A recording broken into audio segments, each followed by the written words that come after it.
Village food চ্যানেলে সবাইকে নমস্কার এবং স্বাগত।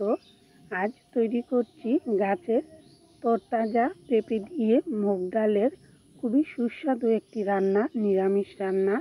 মাঝে মধ্যে মুগ ডাল দিয়ে পেঁপে বা অন্য সবজিও রান্না করলে খেতে দারুণ লাগে। আর এই রান্নার জন্য পেঁপেগুলো এরকম পাতলা করে কেটে নিয়েছি ছোটো ছোটো করে, সেই সাথে নিয়েছি অল্প কিছু মুগ ডাল আর বাটা মশলা। পেঁপে দিয়ে বিভিন্ন ধরনের রান্নাই আমরা তৈরি করি, তবে নিরামিষ দিনে এরকম মুগ ডাল দিয়ে মাখা মাখা তৈরি করলে এটা রুটি পরোটা দিয়েও ভালো লাগে, আবার ভাত দিয়ে খেতেও অসাধারণ লাগবে। যারা নিরামিষ পছন্দ করেন আশা করি রেসিপিটি আপনাদের কাছে খুবই ভালো লাগবে। রান্নার শুরুতেই পরিমাণ মতো তেল দিয়ে দিলাম।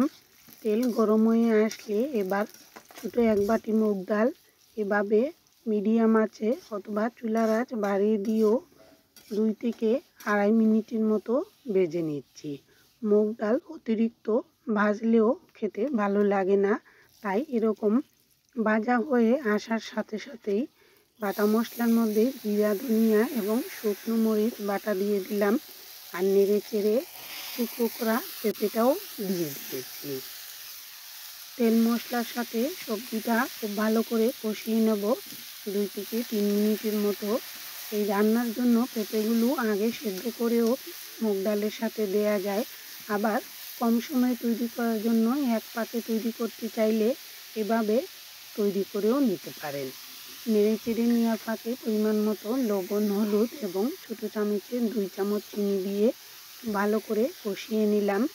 অন্যান্য সবজির চেয়ে পেঁপে খুবই উপকারী একটি সবজি, আর এই সবজিটার উপকারিতা এতটাই বেশি যে বলে শেষও করা যাবে না।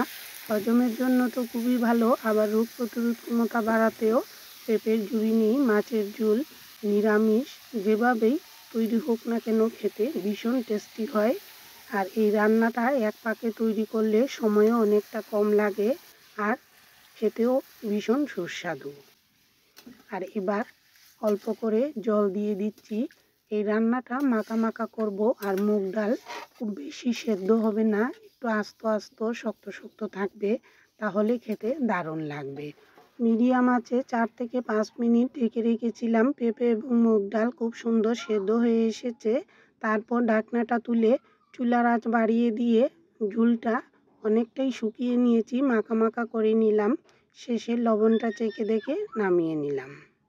পেঁপে অনেকেই কিন্তু খেতে চায় না বা পছন্দও করে না, তবে নিরামিষ মুগ ডাল দিয়ে এরকম মাখা মাখা পেঁপে তরকারিটা অসাধারণ স্বাদের একটি রান্না। এটা ভাত, রুটি, পরোটা সব কিছুর সাথেই খেতে অসাধারণ লাগবে। আবারও দেখা হবে, সবাই ভালো থাকবেন।